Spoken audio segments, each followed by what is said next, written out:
Shake it up, shake it up. We're back with the first. What is that? Reactcast. Well, not the first Reactcast we've had ever one. But this is the first part of Elvis Week! AKA the longest Reactcast there has ever been. A full-on hour-long documentary of Elvis Presley, a life from beginning to end. Full biography. So, let's just get straight into it, okay? He was an iconic singer and film actor. He was charismatic and talented and literally shocked the world of music with a new sound. Thousands of American teenagers dreamed about his hairstyle, and other thousands envied his popularity among girls. Today, we will talk about the king of rock and roll, Elvis Presley, who, thanks to his desire and personal ambitions, got out of poverty and became a legend.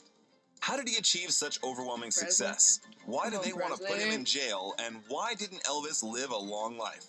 You are on the Biographer channel. Sit back and let's get started.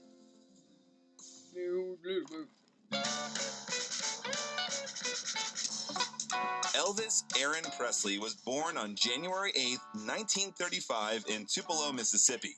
His parents, Vernon Elvis and Gladys Love Presley, lived in a shotgun house that Vernon built for the birth of the child. Elvis wasn't the family's only expected child. His twin brother, Jesse Garon Presley, who was born half an hour before Elvis, was stillborn. His father was of German, Scottish, and English descent, and his mother, Gladys, was of Scotch-Irish with French-Norman ancestry. They were working-class families and native Cherokees in the clan. Elvis's granddaughter, Riley Coe, confirms that her great-great-grandmother, Gladys, was Cherokee. I had one great-grandma who was Creek and one who was full-blood Cherokee. Gladys was the head of the small Presley family. Elvis grew close to his parents from childhood and over time formed a particularly close bond with his mother. Family that consisted of grandparents, aunts, uncles, and cousins lived next to each other in Tupelo. The family did not live richly. Vernon changed one odd job for another, not particularly showing his ambitions. The family often had to rely on government food aid or help from neighbors, but the parents struggled to provide everything for their son, who was the meaning of their lives. They lost their home when Elvis was 3 years old in May of 1938. Vernon was found guilty of forging a check issued to him by a landowner and occasional employer. He was sentenced to 3 years in the Mississippi State Penitentiary at Parchman, and Gladys and Elvis moved in with relatives. Vernon spent 8 months behind bars, after which he was released on the condition that he would maintain good behavior. Elvis entered the first grade at East Tupelo Consolidated School in September of 1941. The teachers considered him average. By 1943, from the age of 8, Elvis was spending many Saturday nights at the Tupelo courthouse, from where WELO broadcast Saturday Jamboree was filmed. It was an amateur program that had a live audience. It numbered up to 150 people. Anyone could sing or play on the program, and Elvis did it repeatedly. Old Shep was just one of the many songs he sang. At the end of the Second World War, where the boy's father helped build a POW camp, Vernon bought a new 4-room house on Berry Street, East Tupelo. Really? Elvis entered the 5th grade during that period. At the beginning of the school term, his teacher, Mrs. Grimes, asked her students if any of them wanted to say a prayer. Elvis stood up and said one, then immediately began to sing Old Shep. Oh. Mrs. Grimes was very impressed. He sang it so sweetly, she once said. The teacher took him to the headmaster, Mr. Cole, and Elvis sang Old Shep again. Mr. Cole was no less impressed. That was a few weeks before the Mississippi-Alabama Fair and Daily Show in Tupelo. Elvis was immediately selected to participate. Elvis sang for the public on October 3, 1945 on Children's Day at the annual Mississippi-Alabama Fair and Dairy Show in the Central Square. That was his first public performance. 10-year-old Elvis stood on the chair by a microphone and sang Old Shep at a youth talent show on WELO radio. It is said that Elvis took second place by putting on his glasses and standing on a chair to reach the microphone in front of several hundred people. He wore glasses for a short time in 5th grade. Elvis was supposed to receive free tickets to all the attractions of the fair and $5 for second place. However, according to his flashbacks, he took 5th place, and on the same day, instead of a prize, he received a spanking from his mother for participating in one of the most dangerous attractions. Gladys bought her son his first guitar at the Tupelo hardware store for $7.90 for Elvis's 11th birthday on January 8th next year. According to the owner of the store, F.L. Bobo, Elvis wanted either a rifle or a bicycle, but his mother only had the money for a guitar, so she persuaded Elvis to buy it. He received basic guitar lessons from 2 of his uncles and a new pastor at the family church over the next year. Presley recalled, "I took the guitar and I watched people and I learned to play a little bit, but I would never sing in public. I was very shy about it."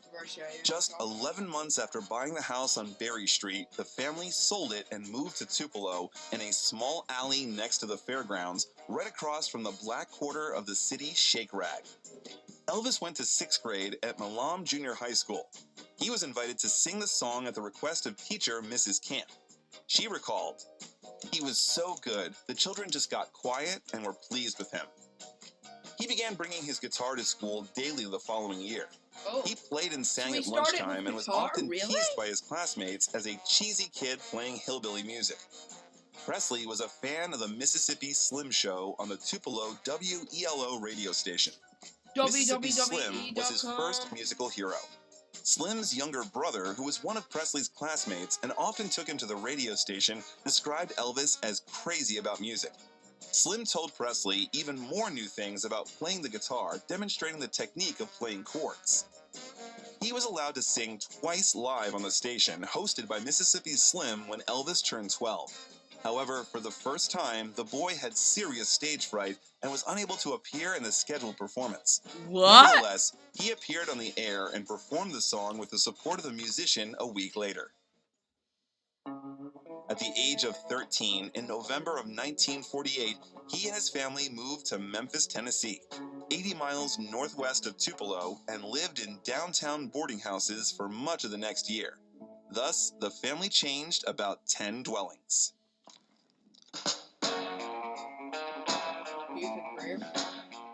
Elvis continued his 8th grade studies at Humes High School in Memphis.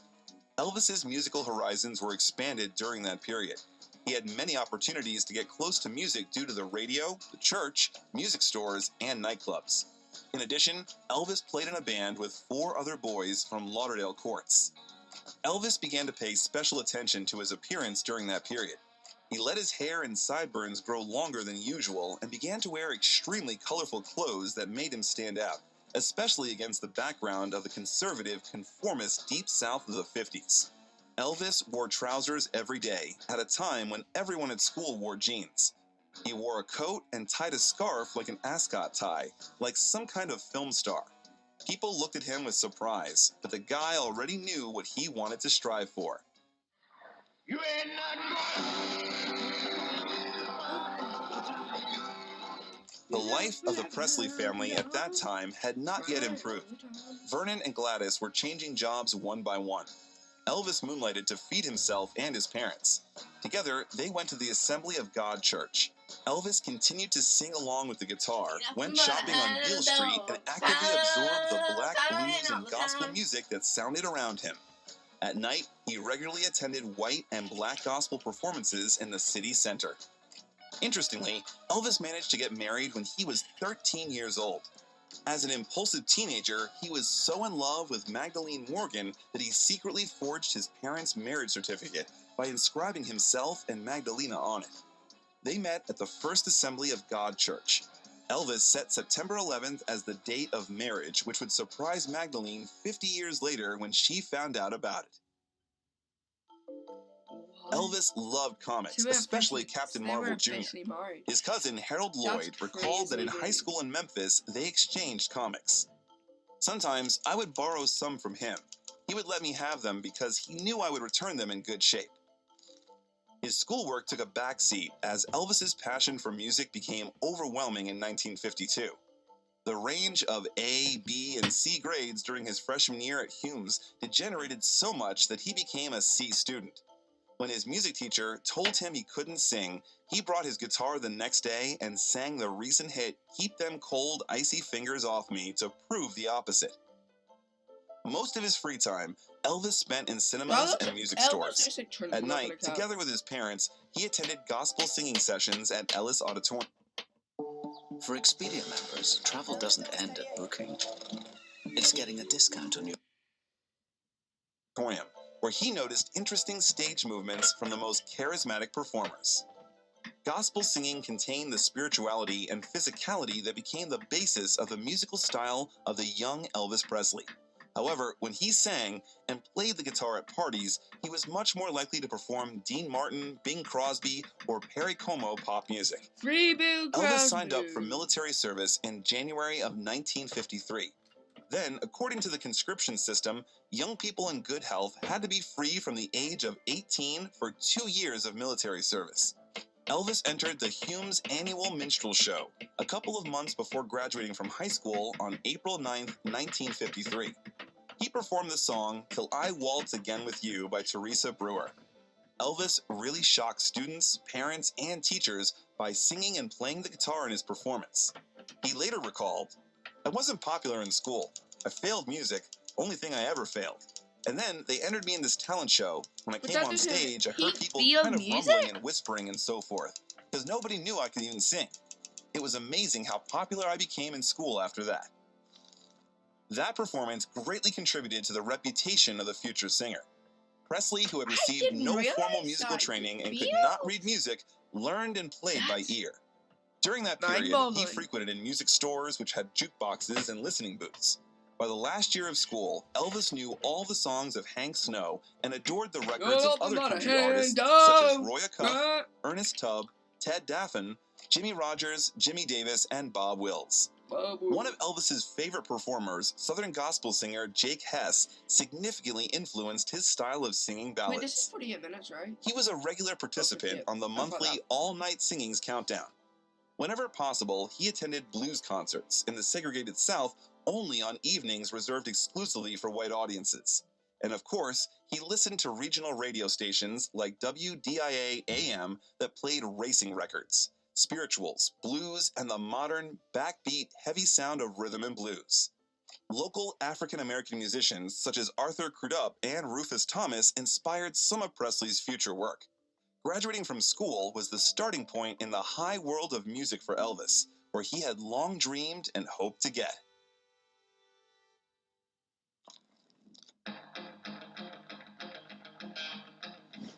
Elvis got a job at the M.B. Parker Machinist's Garage for $33 a week after graduating from Humes High School on June 3, 1953, which can hardly be considered an attribute of a future legend.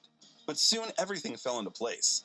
Presley registered at the office of Sun Records in August of 1953. He wanted to pay for a few minutes of studio time to record a double-sided record, My Happiness and That's When Your Heartaches Begin.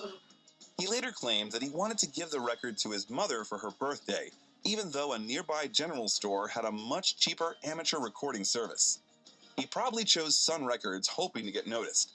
The studio administrator, producer Marion Keisker, repeatedly asked the guy which of the performers he looked like, to which Elvis replied, "I sing all kinds. I don't sound like nobody."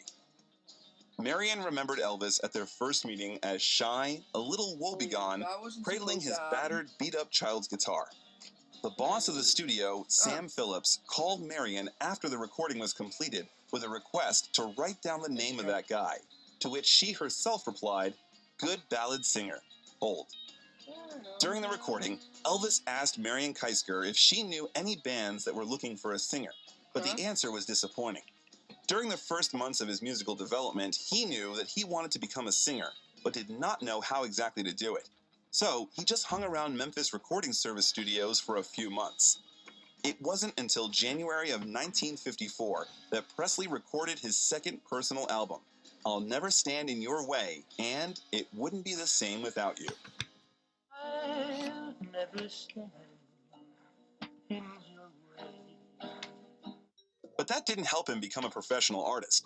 Elvis failed an audition for the local vocal quartet Songfellows after being told he couldn't sing. Elvis changed work due to instructions from his former boss to cut his hair in April. He got a job as a truck driver at Crown Electric for a good salary of $40 a week. His friend, Ronnie Smith, who was also a music enthusiast with whom they played several shows, was already in a real professional band at the age of 16. That group was led by Eddie Bond, who had been playing in Memphis for several years and was now in need of a vocalist. Ronnie suggested Elvis for the position, but after a couple of songs, Presley failed. Bond rejected him, advising to keep driving the truck. He said that he would never be a singer. What happened? Fate literally gave the guy a second chance at that time. He found out that Sun Records boss Sam Phillips was looking for a new, amazing sound. He needed a performer who could bring to a wider audience the sound of black musicians who were very popular. Sam bought a demo of Jimmy Sweeney's ballad Without You, believing that it would suit a teenage singer, so he invited Elvis to the studio. Phillips did not like his performance, but he asked Presley to sing as many songs as he knew. He was so impressed with what he heard that he invited two local musicians, guitarist Winfield Scotty Moore and double bassist Bill Black, to compose and record something with Elvis. The musical session that took place on the evening of July 5th until late... Do you love Gantt charts? Here's how easily you can build one in ClickUp. Let's map out the tasks for your Gantt chart in this... Oh my god. Late night was completely unsuccessful. Presley picked up his guitar and played Arthur Crudup's 1946 blues number, That's All Right, when everyone was about to stop trying and go home. Moore recalled that, all of a sudden, Elvis just started singing this song, jumping around and acting the fool. And then Bill picked up his bass, and he started acting the fool too. And then I started playing with them. Sam, I think I had the door to the control booth open. He stuck his head out and said, "What are you doing?" And we said, "We don't know." "Well, back up," he said. "Try to find a place to start and do it again." Phillips immediately started recording because that was the sound he was looking for. Popular Memphis DJ Dewey Phillips played That's All Right on his Red Hot and Blue show 3 days later. The listeners began to call, wanting to know who was that singer. There was such interest that Dewey Phillips played the record on repeat for the remaining 2 hours of his performance. He interviewed Presley live and asked him what high school he went to clarify his color to many callers. Many of them assumed he was black. Over the next few days, the trio with Elvis recorded Bill Monroe's Blue Moon of Kentucky in a bluegrass style, again in a distinctive style, using an artificial echo effect that Sam Phillips called slapback. Thus was released a single with That's All Right and Blue Moon of Kentucky. And he would record the music to this machine. It's mono, so everything would go live. He might have 4 microphones, but it would all go to 1-track tape, so there's no changing anything later. Eddie Bond asked Ronnie Smith to find out if Elvis wanted to sing with him now after the record became a hit in Memphis. Elvis politely declined the invitation. Presley, Moore, and Black performed in public for the first time at the Bon Air Club on July 17th. Elvis still performed with his first guitar. The trio played at the Overton Park Shell at the end of the month. That performance became special because of Elvis's eccentric dance. He performed Rubber Legs for the first time, but soon it would be his most recognizable signature movement.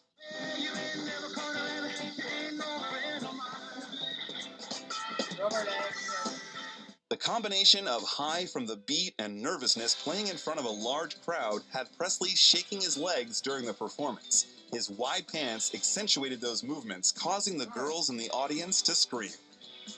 During the instrumental parts, he would back off from the mic and be playing with shaking, and the crowd would just go wild. Black, being a born showman, screamed as he played his bass, delivering double strikes that Presley later recalled as a really wild sound, like a drum in the jungle or something. Soon after, Moore and Black left their old band, the Starlight Wranglers, to play regularly with Elvis, and DJ/promoter Bob Neal became the trio's manager. They often played Eagle's Nest from August to October, and returned to the Sun Studio to record new material. Presley quickly became more confident on stage. According to Moore, his movement was a natural thing, but he was also very conscious of what got a reaction. He would do something one time, and then he would expand on it real quick. Elvis appeared in the Louisiana Hayride in November of 1954. It was the main and freer revival of the Grand Ole Opry, where the musician appeared only once in October and was notified that he was not suitable for that program. At the same time, the Shreveport show aired on 198 radio stations in 28 states. Elvis again had a nervousness attack, and although at first the listeners reacted with restraint, the more energetic second set caused an enthusiastic response from the audience. Shortly after the show, Hayride hired Presley for a full year of performances on Saturday nights. After trading his old guitar for $8 and seeing it immediately go to the rubbish, Elvis purchased a Martin guitar for a hefty $175. That's $1,800 in 2022. Elvis's new contract with Bob Neal went into effect on January 1st, 1955, and over the next few months, a smiling photo of Elvis, Neal, and Sam Phillips commemorating the event appeared in various periodicals and fanzines. And the trio went to play in new places, including New Orleans, Louisiana, Houston, Texas, and Texarkana, Arkansas. Elvis, along with many up-and-coming artists like Minnie Pearl, Johnny Horton, and Johnny Cash, sang the praises of Louisiana Hayride's sponsor, donut maker Southern Made Donuts. Presley had a lifelong love of donuts, receiving a box of them with hot icing in exchange for a radio promo tape. Unfortunately, that Elvis commercial was never released. Soon, Presley made his first television appearance on KSLA's TV's Louisiana Hayride, and his regular Hayride appearances, constant touring, and well-received record releases made him a regional star from Tennessee to West Texas. That brought to him the attention of Colonel Tom Parker, whom Bob Neal considered the best promoter in the music business. Parker invited Presley to perform at Hank Snow's February country tour. Elvis's fourth singles, Baby Let's Play House and I'm Left, You're Right, She's Gone, were released on April 10th. Well, you may go to college, you may go to school. That release was considered especially successful for a young artist. In May, Presley toured the South daily, which led to Colonel Parker writing to Bob Neal at the end of the month that he wanted to participate in promoting Elvis's career. Elvis went to Texarkana on June 5th. Oh my god, I'm living. I'm just getting sick of these stupid ads now. After another show. Elvis's pink and white Cadillac catches fire and burns out about halfway to Texarkana in Fulton, Arkansas.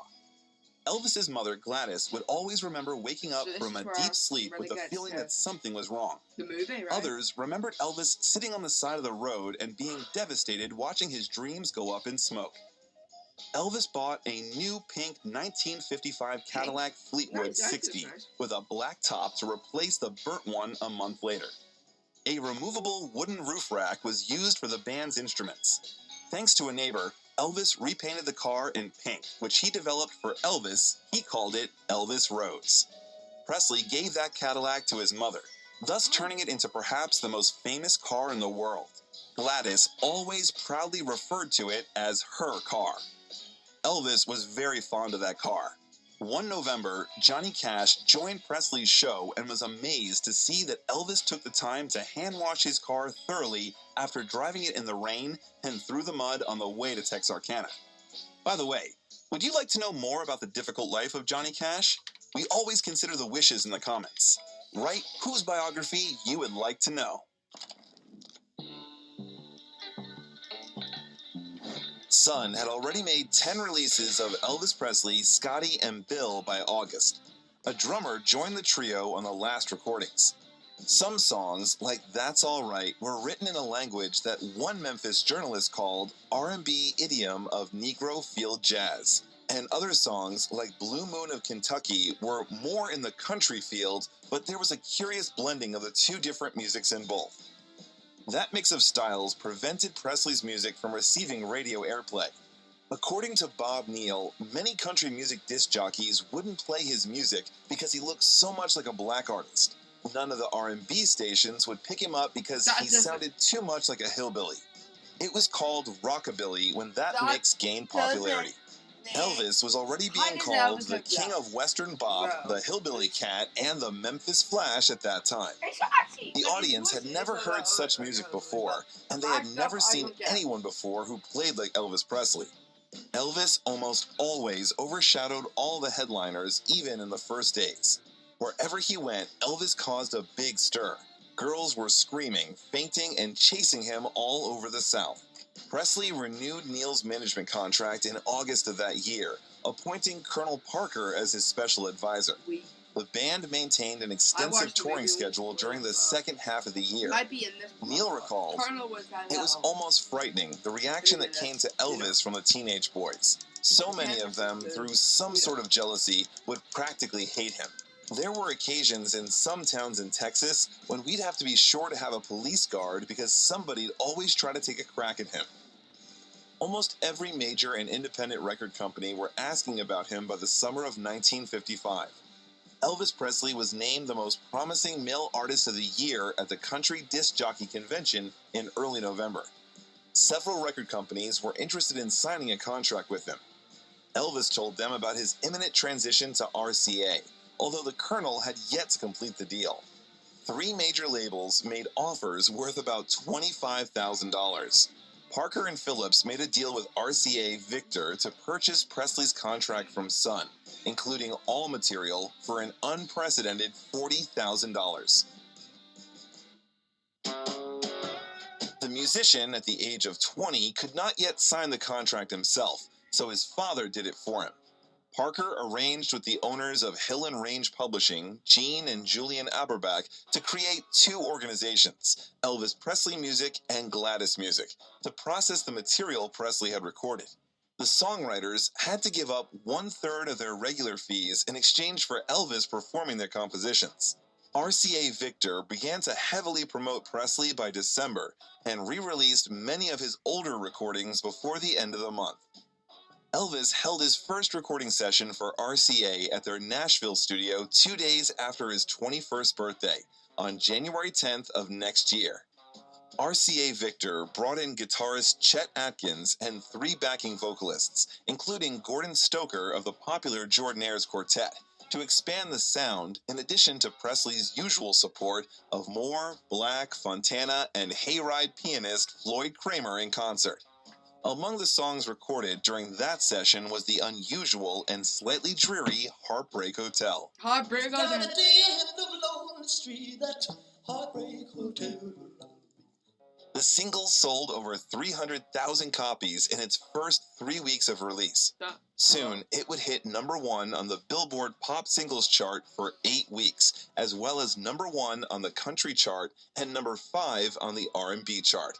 It became Elvis's first single to sell over 1 million copies, earning Elvis his very first gold record. In the meantime, Parker brought Presley to national television by inviting him to the CBS stage show in New York, which included 6 appearances in 2 months. After the first show, Presley stayed in town to record at RCA Victor Studios. Those New York sessions recorded Blue Suede Shoes and 7 other songs. I forgot to remember to... For Expedia members, travel doesn't end at booking. It's getting a discount on your to Forget, originally released back in August last year, reached the top of the Billboard National Country Singles Chart in February. Blue Suede Shoes was a single hit, but those new recordings were decisive in Elvis's career because they marked the moment he began to move away from his raw, clean Sun sound towards the more commercial and spacious RCA sound. Don't you step on my blue suede shoe. Neil's contract was terminated and Parker became Presley's manager in early March. RCA Victor released Presley's self-titled debut album on March 23rd. Together with 5 unreleased Sun recordings, the 7 recently recorded tracks were the most diverse. Among them were 2 country songs and a bouncy pop tune, while the rest reflected the revolving sound of rock and roll. Elvis Presley became the first rock and roll album to top the Billboard charts and held that position for 10 weeks, and the cover is considered iconic and extols the importance of the guitar in the genre. One early day in March, before flying to Shreveport with cousin Gene Smith, Elvis writes a check to buy a $40,000 house for himself and his parents at 1034 Audubon Drive, an affluent suburban area east of downtown Memphis. Elvis bought the house with royalties from the Heartbreak Hotel. His parents moved into a new house while he was on tour. However, that was not the last move for the family. That same year, Elvis traveled to Los Angeles to audition for Paramount Studios. Elvis hummed Blue Suede Shoes and performed a scene from the yet-to-be-made film The Rainmaker, which he didn't fit into. But serious acting ambitions did not leave the guy. Elvis was generally very fond of cinema. In the future, it would not be uncommon for him to rent entire cinemas in order to enjoy films in a relaxed atmosphere. Sometimes those cinema shows dragged on for the whole night. Elvis Presley signed a 7-year contract with Paramount Pictures during his time in Las Vegas. Elvis's life was spinning and gaining momentum, becoming more and more turbulent. In an interview of that time, the artist told how many hours he usually slept. How much sleep do you get? Well, I average about 4 or 5 hours a night, I guess. Is that enough? Well, it's really not, but I'm used to it, and I can't sleep any longer. Presley and his group flight to Nashville in April got all three of them in a state of shock. At first, the pilot lost his way and needed to land in El Dorado, Arkansas to refuel. Then, one of the engines cut out due to an incomplete tank of fuel. It almost fell over Arkansas. Upon arrival in Nashville, Elvis said, "Man, I don't know if I'll ever fly again." The concerts continued and gathered crowded halls of 10,000 listeners, which did not always end well. An urgent message on the letterhead of the local Catholic diocesan newspaper was sent to FBI Director J. Edgar Hoover after a speech in La Crosse, Wisconsin. It reported that Presley is a definite danger to the security of the United States. His actions and motions were such as to arouse the passions of teenage youth. After the show, more than 1,000 teenagers tried to gang into Presley's room at the auditorium. After that incident in the summer in Hy Gardner's live TV interview show, Presley said, "I don't feel like I'm doing anything wrong. I don't see how any type of music would have any bad influence on people. How would rock and roll music make anyone rebel against their parents?" Yeah. Later in September, the San Diego police chief said that if Elvis ever returned to his city and performed the way he did, he would be jailed for disorderly conduct. Ken Cannemer in the Lubbock Avalanche Journal wrote, "In his dressing room, between shows, Presley still couldn't get away from his following. The fans were oblivious to the dressing and undressing members of the band, leaked through police at the doorway to get pictures, autographs, or just to look. He signed autographs on pictures, notebooks, papers, legs, arms, and foreheads." Since mid-May, Colonel Parker had turned Elvis's concerts into his solo performances, without the participation of other performers who could be considered competitors. That format ensured that Elvis would stand out as a mainstream artist and not just another rock and roller. Then Elvis first appeared at the Fox Theater in Detroit. In the summer, during the musicians' rest from tours, there were rumors about Elvis's engagement with June Wanico, whom he met just a year ago at Biloxi. Fans suspected that they were having a relationship, but the rumors were not confirmed. By the way, at that time, Elvis had a unique, custom-made, three-wheeled Messerschmitt. However, in mid-August of 1957, Elvis exchanged the car for 2.5 hours of shopping at the Lansky Brothers clothing store on Beale Street in Memphis. Presley started filming his first film, Love Me Tender, rented by 20th Century Fox from Paramount in August. It was originally called The Reno Brothers, but was renamed after release to capitalize on the Elvis single, which was sure to be a hit thanks to the soundtrack. Love me tender, love me true, all my dreams fulfill. The film premiered on November 16th at the Paramount Theater in New York, followed by nationwide cinema shows. The film was set in the American South during the Civil War era of the 1800s. The film became a hit, and critics praised Presley's performance in that melodrama. Presley was accused of violating the morals of minors in the same August. Judge Marion Gooding prepared an arrest warrant for Presley if he twisted his hips at a concert in Jacksonville. After the concert, Elvis admitted to reporters, "I can't figure out what I'm doing wrong. However, I he know it's modified his show by replacing some of his less restrained body movements with meaningful pinky wiggles. But the audience was still going crazy. Awesome. Yeah. I can't really understand it. This is the only thing I can say, that this is the only explanation I've got for it. I've been doing the same thing ever since I started singing on stage, for at least 2.5 years now. It's only been the past few months that I've felt criticism. I guess it's because my records have become bigger and everything. I guess the more popular you are, the more criticism you get. Elvis's first appearance on The Ed Sullivan Show was a great success. More than 60 million people of all ages watched the show, and many think it bridged the generational gap that allowed Elvis to become mainstream. Elvis Presley Day was proclaimed in Tupelo Elvis during Presley that Day, period but we of got time. Elvis Presley. When he returned to the city of his birth as a big star, Sure.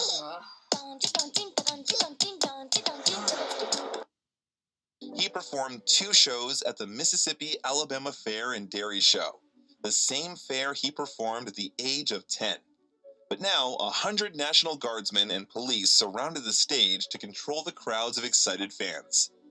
1956 was an extraordinary year for Elvis Presley. It was a regional sensation in January, but by the end of the year, he had become a national and international phenomenon. He recorded his first 2 albums for RCA, and both sold millions of copies, made 11 national television appearances, signed a 7-year contract with Paramount Pictures, and starred in his first film, Love Me Tender, and received 4 gold records. The front page of the Wall Street Journal said that Elvis's merchandise had grown to $22 million in sales in the last few months. Elvis's appearances on national television were a turning point for America. His unconventional appearance and performance style sparked national controversy. Elvis Presley outraged adults, hypnotized teenagers of a new generation of youth, and soon became the leader of the cultural revolution that swept the country and had an impact on the whole world.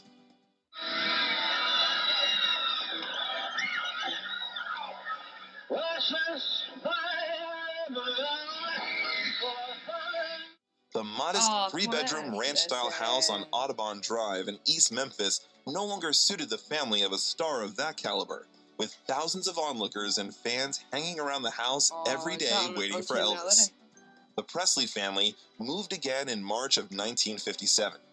Elvis bought Graceland for $102,500, and that was the place where the musician was living for the next 20 years.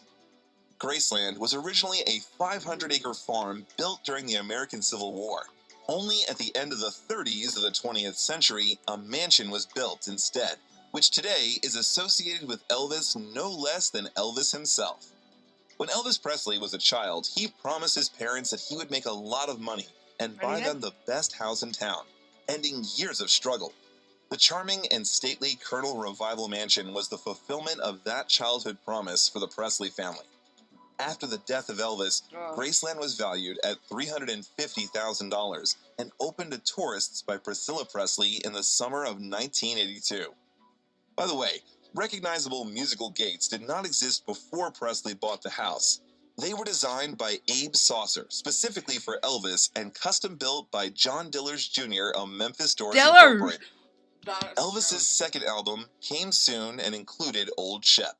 When I was a lad, that old ship. First performed at a talent show back in 1945.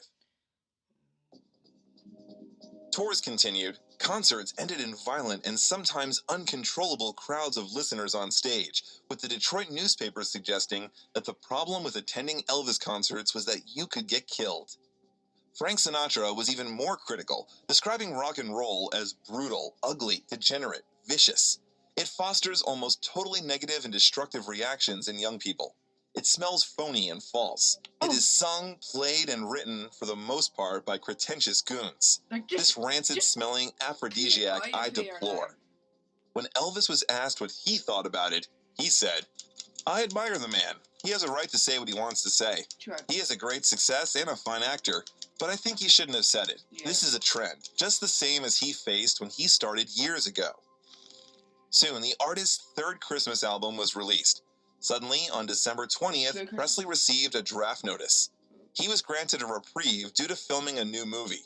The project was called King Creole, and at that time, Paramount and producer Hal Wallace had already invested $350,000 in production. Presley was drafted into the U.S. Army as a private at Fort Chaffee, near Fort Smith, Arkansas, on March 24, 1958. His arrival became a big news break for the media. Hundreds of people pounced on Presley as he got off the bus, and photographers escorted him to the fort. Elvis announced that he was looking forward to serving in the Army and that he did not want to be treated differently than anyone else. The Army can do anything it wants with me. Elvis's mother was diagnosed with hepatitis in early August, and her condition deteriorated rapidly. Presley was granted emergency leave to visit her, and he arrived in Memphis on August 12th. 2 days later, she died of heart failure at the age of 46. Elvis was devastated and was never the same again.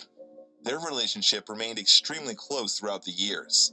Gladys and Elvis, even in adulthood, communicated with each other very gently, calling each other affectionate names. Actually, she just stayed the same all the way through the whole thing. I wish, there's a lot of things happen. The thing that's Oh different my about a God! Verbo holiday home, you always have the whole place to yourself. Since she passed away, I wish she could have been around to see it. It made her very happy and very proud. But that's life. I can't help it. It is life. After military training, Presley joined the 3rd Armored Division at Friedberg, Germany on the 1st of October. There, the sergeant introduced Presley to amphetamines, and he became deeply convinced of their benefits not only for energy, but also for strength and weight loss. Many of his friends in the Army joined Presley to indulge. In addition, in the Army, Elvis also got to know about karate, which he studied in earnest while training with Jürgen Seidel. It became his lifelong interest. He later used it in his live performances. Fellow soldiers saw Presley's desire to remain an ordinary soldier despite the fame. They also remembered his generosity. He donated his army salary to charity and bought televisions for the base and an additional set of uniforms for everyone. Presley met 14-year-old Priscilla Beaulieu in Friedberg. They got married after a long 7.5 years of courtship. In her autobiography, Priscilla said that Presley was worried that his 24 months in the Army would ruin his career. In the Secret Services, he could give concerts and keep in touch with the public, but Parker convinced him that in order to win the people's respect, he must serve his country as an ordinary soldier. Moreover, the label stocked up on unreleased Elvis material and was reinvigorating public interest for 2 years by making successful releases periodically. Presley returned to the United States on March 2, 1960, and was honorably discharged with the rank of sergeant. The train that took him from New Jersey to Tennessee was surrounded by a crowd of fans all the way, and Elvis got off at scheduled stops to please his fans. After that, he gave a short interview in which he spoke about the service and his future career. Do you have any advice for the boys your age who are now going to have to put in a certain amount of duty in the service? Well, the only thing I can say is to play it straight and to do your best, because you can't fight them. A year later, RCA Victor gave Elvis a plaque stating that over 75 million of his records had been sold worldwide. Meanwhile, Parker pushed Presley into a busy filming schedule, focusing on banal musical comedies on modest budgets. Presley initially insisted on key roles, but when 2 more dramatic films, Flaming Star in 1960 and Wild in the Country 1961, proved less commercially successful, he returned to the old working formula. You live for me, Glenn. There were a couple of exceptions among the 27 films Elvis starred in during the 1960s. The films were panned almost widely. Critic Andrew Kane called them a pantheon of bad taste. However, almost all of them were profitable. 15 of Elvis's films at that time were accompanied by soundtrack albums, and another 5 were soundtrack EPs. But due to the tight filming schedule, he often filmed 3 films a year. The quality of the soundtracks declined and became progressively worse. The Jordanaires' Gordon Stoker recalled that Presley walked away from the microphone because the material was so bad that he felt like he couldn't sing it. The first stars were installed and opened on the Hollywood Walk of Fame on February 9th, 1960. Wait, Elvis Presley's 8 performers were awarded that honor, including the King of Rock and Roll, Elvis Presley. Elvis Presley proposed to Priscilla Beaulieu shortly after Christmas 1966. They married on May 1st, 1967 in a short ceremony in their suite at the Aladdin Hotel in Las Vegas. Why did he The stream of formulaic films and assembly line soundtracks continued until the LP with the clam-baked soundtrack hit record low sales in October of 1967. The RCA management then recognized the problem, but by then the damage had already been done. Historians Connie Kirchberg and Mark Hendricks stated, Elvis was viewed as a joke by serious music lovers, and a has-been to all but his most loyal fans. Elvis's first and only child, Lisa Marie, was born on February 1st, 1968. The girl was born when the musician was deeply worried and dissatisfied with his career. Only 2 of the last 8 singles hit the top 40. None of them took off above the 28th line from the top, not to mention the first places. Thanks to Colonel Parker, Presley reappeared on NBC for the first time in 8 years since the Sinatra Timex show. A special episode called Elvis, which was released in December of 1968, collected pleasant reviews and slightly rehabilitated Presley in the face of the audience.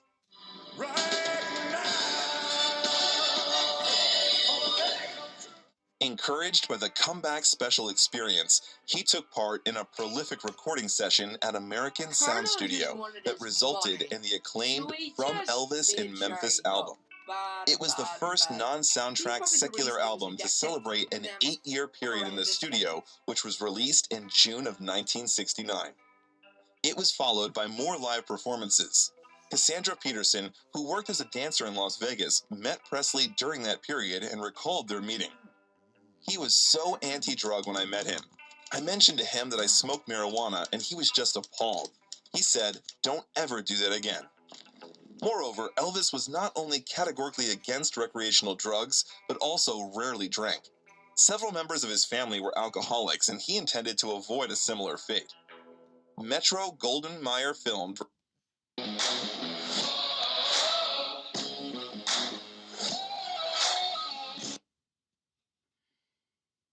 rehearsal and concert at the International in August for the documentary Elvis, That's the Way It Is. Presley performed in the jumpsuit, which became a hallmark of his live performances. During that period, Elvis received death threats unless $50,000 was paid. He had often been the target of many threats, unbeknownst to him since the 1950s. The FBI took the threat seriously and increased security for the next 2 shows. Presley took the stage with a Derringer in his right boot and a .45 caliber pistol in his belt. Fortunately, the concerts passed without incident. Presley met with President Richard Nixon at the White House on December 21st, 1970. Elvis expressed his patriotism and how he thought he could apply to hippies to help fight against the drug culture that he and the president hated. Elvis asked Nixon for the Bureau of Narcotics and Dangerous Drugs badge to add to the collection of his similar items he was starting to collect, and thus signified the official sanction of his patriotic efforts. The U.S. Junior Chamber of Commerce named Presley one of the 10 most outstanding young men of the nation on January 16, 1971. Shortly thereafter, the city of Memphis named the section of Highway 51 South, where Graceland is located, Elvis Presley Boulevard. In the same year, Presley became the first rock and roll singer to receive the Lifetime Achievement Award, the Bing Crosby Award, from the National Academy of Recording Arts and Sciences, the Grammy Award organization. In the same year, 3 new studio albums by Presley, which were not related to the cinema, were released. Best of all, the critics appreciated Elvis Country. It was a concept album focused on the standards of the genre. When I was young, my heart was young then too. Anything that it would tell me, that's the thing that I would do. He also filmed again by Metro-Goldwyn-Mayer the following year, that time in Elvis on Tour, which won the Golden Globe Award for Best Documentary Film that same year. Meanwhile, Presley's relationship was getting worse and much more confusing. He and his wife became increasingly distant, estranged, and barely cohabiting. His relations with Joyce Bova, unexpectedly for Elvis, led to her pregnancy and abortion in 1971. He often spoke to her about the possibility of moving to Graceland, believing that he and Priscilla would probably get a divorce. The Presleys got divorced on February 23, 1972, after Priscilla revealed her relationship with Mike Stone, a karate instructor whom Presley had recommended to her. 5 months later, Presley's new girlfriend, Linda Thompson, a songwriter and former Memphis beauty queen, moved in with him. Presley filed for divorce on August 18th. Then, at a rare press conference, a reporter asked Presley if he was happy with his image, to which Elvis replied, "Well, the image is one thing and the human being another. It's very hard to live up to an image."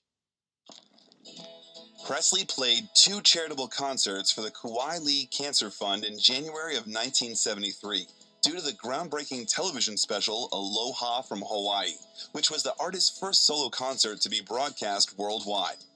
Presley's stage costume has become the most elaborate and most recognizable, with which his modern image is closely associated.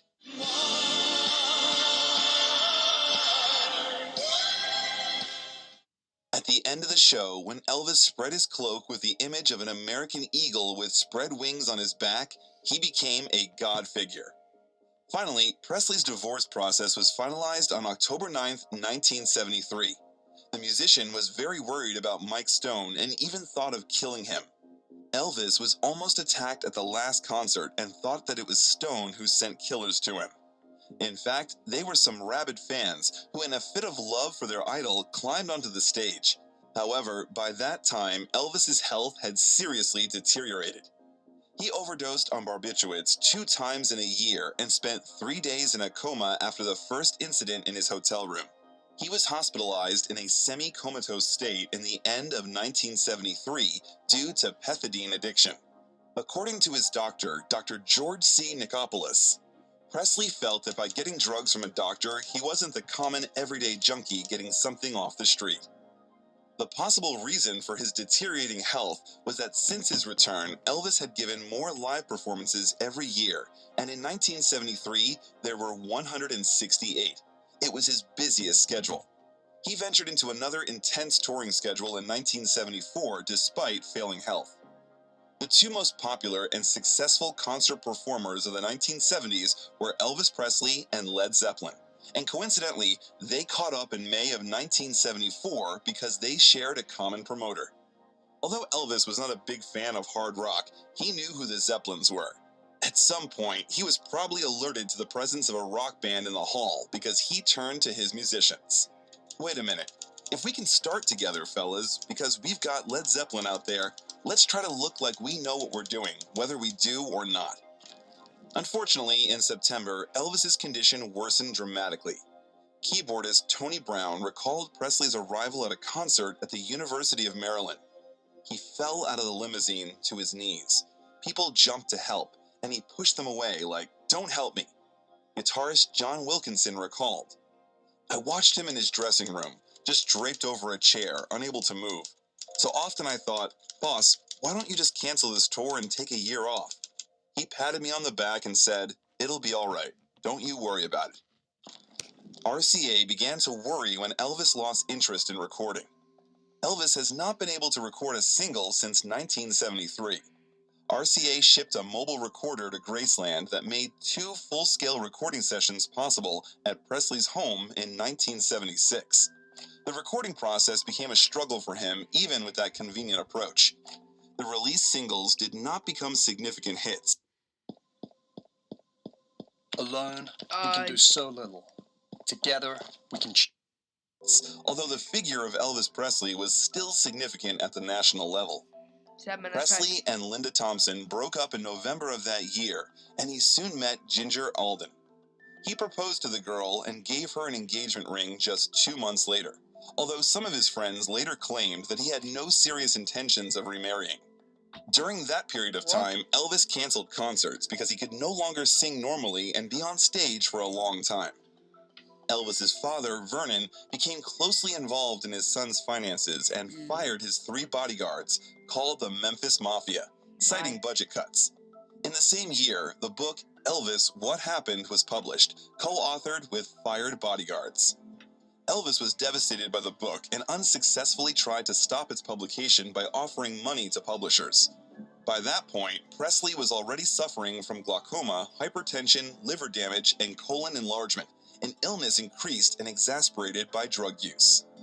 Presley was going to fly out of Memphis to begin a new tour on a Tuesday evening on August 16, 1977. He had a good rest with his friends the day before and went to his bedroom in Graceland. On the day of departure, Ginger Alden found him unconscious on the bathroom floor. Elvis was taken to the hospital, but upon arrival, he was already dead. Attempts to resuscitate him were unsuccessful, and at 3:30 p.m., Elvis Presley was announced dead at Baptist Memorial Hospital at the age of 42.